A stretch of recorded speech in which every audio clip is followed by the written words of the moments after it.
لیلۃ القدر کی رات اس طرح 2 نفل نماز پڑھ لو، پورے 80 سال کے گناہ معاف ہو جائیں گے۔ آج ہم آپ کو بتائیں گے کہ لیلۃ القدر کی رات عبادات کیسے کریں تاکہ اللہ تعالی کی رحمت اور خاص فضل و کرم کے حقدار بن سکیں۔ اس ویڈیو کو آخر تک لازمی دیکھیں کیونکہ یہ ویڈیو آپ کی زندگی بدل سکتی ہے۔ بسم اللہ الرحمن الرحیم۔ السلام علیکم ورحمۃ اللہ۔ محترم ناظرین، فرمان آخری نبی صلی اللہ علیہ وآلہ وسلم جس نے مجھ پر دن میں 1000 مرتبہ درود پاک پڑھا وہ مرے گا نہیں جب تک جنت میں اپنا ٹھکانہ نہ دیکھ لے۔ لیلۃ القدر کو لیلۃ القدر کیوں کہتے ہیں؟ محترم ناظرین، لیلۃ القدر انتہائی برکت والی رات ہے۔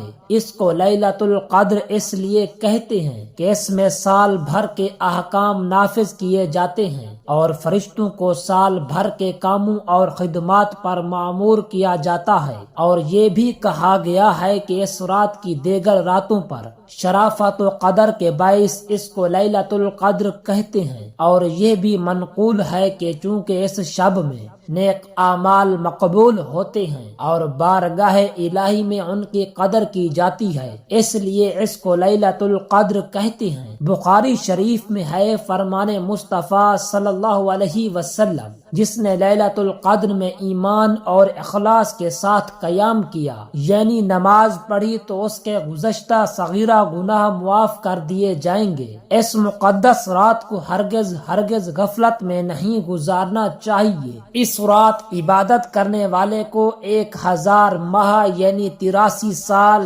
4 ماہ سے بھی زیادہ عبادت کا ثواب عطا کیا جاتا ہے، اور اس زیادہ کا علم اللہ جانے یا اس کے بتائے سے اس کے پیارے حبیب صلی اللہ علیہ وسلم جانے کہ کتنا ہے۔ اس رات میں حضرت جبرائیل علیہ السلام اور فرشتے نازل ہوتے ہیں اور پھر عبادت کرنے والوں سے مصافحہ کرتے ہیں۔ اس مبارک شب کا ہر ایک لمحہ سلامتی ہی سلامتی ہے، اور یہ سلامتی صبح صادق تک برقرار رہتی ہے۔ یہ اللہ پاک کا خاص الخاص کرم ہے کہ یہ عظیم رات صرف اپنے پیارے حبیب صلی اللہ علیہ وآلہ وسلم کو اور آپ صلی اللہ علیہ وسلم کے صدقے میں آپ صلی اللہ علیہ وسلم کی امت کو عطا کی گئی ہے۔ اللہ پاک قرآن پاک میں ارشاد فرماتا ہے، ترجمہ: اللہ کے نام سے شروع جو نہایت مہربان رحم کرنے والا۔ بے شک ہم نے اسے شب قدر میں اتارا، اور تم نے کیا جانا کیا شب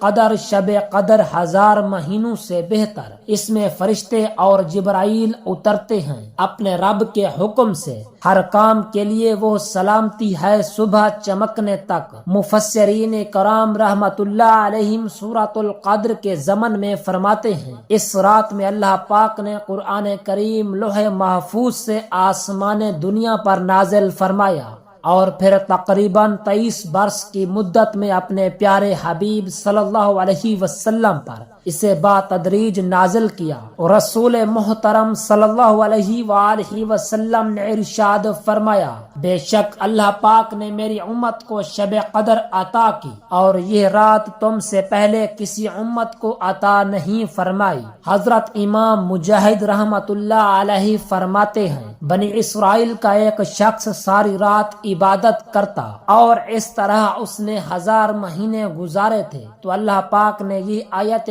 مبارکہ نازل فرمائی، ترجمہ کنز الایمان: شب قدر 1000 مہینوں سے بہتر، یعنی شب قدر کا قیام اس عابد یعنی عبادت گزار کی 1000 مہینے کی عبادت سے بہتر ہے۔ ناظرین، دیکھا آپ نے خدائے رحمان اپنے محبوب ذیشان صلی اللہ علیہ وسلم کے امت پر کس قدر مہربان ہے، اور اس نے ہم پر کیسا عظیم الشان احسان فرمایا کہ اگر شب قدر میں عبادت کر لیں تو 1000 ماہ سے بھی زیادہ کی عبادت کا ثواب پالیں، مگر ہمیں شب قدر کی قدر کہاں؟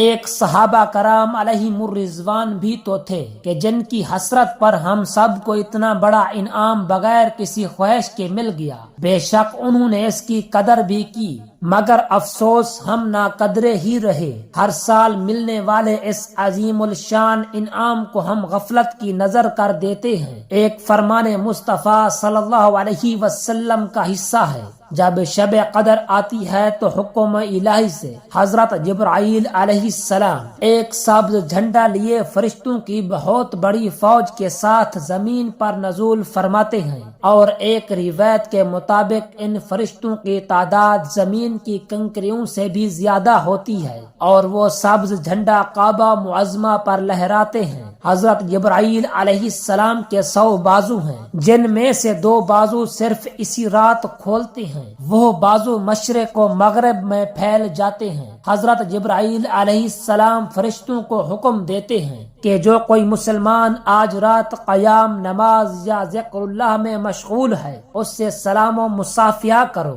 نیز ان کی دعاؤں پر آمین بھی کہو۔ چنانچہ صبح تک یہی سلسلہ رہتا ہے۔ صبح ہونے پر حضرت جبرائیل علیہ السلام فرشتوں کو واپسی کا حکم دیتے ہیں۔ فرشتے عرض کرتے ہیں، آئے جبرائیل علیہ السلام، اللہ پاک نے امت محمدیہ کی حاجتوں کے بارے میں کیا معاملہ فرمایا؟ حضرت جبرائیل علیہ السلام فرماتے ہیں، اللہ پاک نے ان لوگوں پر خصوصی نظر کرم فرمائی اور 4 قسم کے لوگوں کے علاوہ سب کو معاف فرما دیا۔ صحابہ کرام علیہم الرضوان نے عرض کی، یا رسول اللہ صلی اللہ علیہ وسلم، وہ 4 قسم کے لوگ کون ہیں؟ ارشاد فرمایا، پہلا ایک تو عادی شرابی، دوسرے والدین کے نافرمان، تیسرے قطع رحمی کرنے والے یعنی رشتہ داروں سے تعلقات توڑنے والے، اور چوتھے وہ لوگ جو آپس میں عداوت رکھتے ہیں اور آپس میں قطع تعلق کرنے والے۔ حضرت عبادہ بن صامت رضی اللہ تعالی عنہ نے بارگاہ رسالت میں شب قدر کے بارے میں سوال کیا تو سرکار مدینہ منورہ، سرکار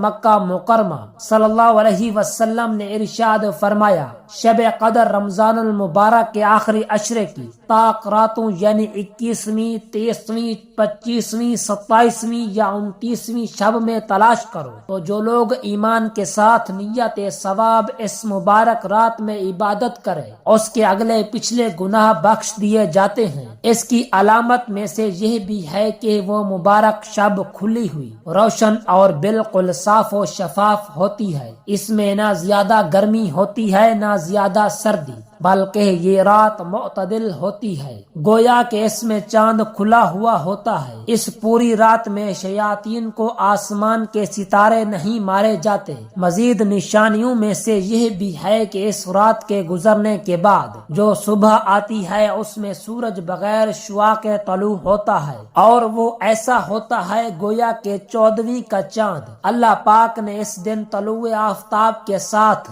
شیطان کو نکلنے سے روک دیا ہے۔ اس ایک دن کے علاوہ ہر روز سورج کے ساتھ ساتھ شیطان بھی نکلتا ہے۔ شب قدر کی متعدد علامات کا ذکر گزرا۔ ہمارے ذہن میں یہ سوال ابھر سکتا ہے کہ ہماری عمر کے کافی سال گزرے، ہر سال شب قدر آتی اور تشریف لے جاتی ہے، مگر ہمیں تو اب تک اس کی علامات نظر نہیں آئیں۔ اس کے جواب میں علماء کرام فرماتے ہیں، ان باتوں کا تعلق کشف و کرامت سے ہے۔ انہیں عام آدمی نہیں دیکھ سکتا، صرف وہی دیکھ سکتا ہے جس کو بصیرت یعنی قلبی نظر کی نعمت حاصل ہو۔ ہر وقت موسیقت کی نجاست میں لت پت رہنے والا گناہگار انسان ان نظاروں کو کیسے دیکھ سکتا ہے؟ حضرت اسماعیل حقی رحمت اللہ علیہ تفسیر روح البیان میں یہ روایت نقل کرتے ہیں، جو شب قدر میں اخلاص نیت سے نوافل پڑھے گا اس کے اگلے پچھلے گناہ معاف ہو جائیں گے۔ یقیناً یہ رات منبع برکات ہے۔ چنانچہ حضرت انس بن مالک رضی اللہ تعالی عنہ فرماتے ہیں، ایک بار جب ماہ رمضان شریف تشریف لایا تو حضور اکرم صلی اللہ علیہ وسلم نے فرمایا، تمہارے پاس یہ مہینہ آیا ہے جس میں ایک رات ایسی بھی ہے جو 1000 مہینوں سے بہتر ہے۔ جو شخص اس رات سے محروم رہ گیا گویا تمام کی تمام بھلائی سے محروم رہ گیا، اور اس کی بھلائی سے محروم نہیں رہتا مگر وہ شخص جو حقیقتاً محروم ہے۔ اے ہمارے پیارے پیارے اللہ پاک، اپنے پیارے حبیب صلی اللہ علیہ وسلم کے طفیل، ہم گناہ گاروں کو لیلۃ القدر کی برکتوں سے مالا مالا مال کر اور زیادہ سے زیادہ اپنی عبادت کی توفیق عطا فرما، آمین ثم آمین۔ جزاک اللہ۔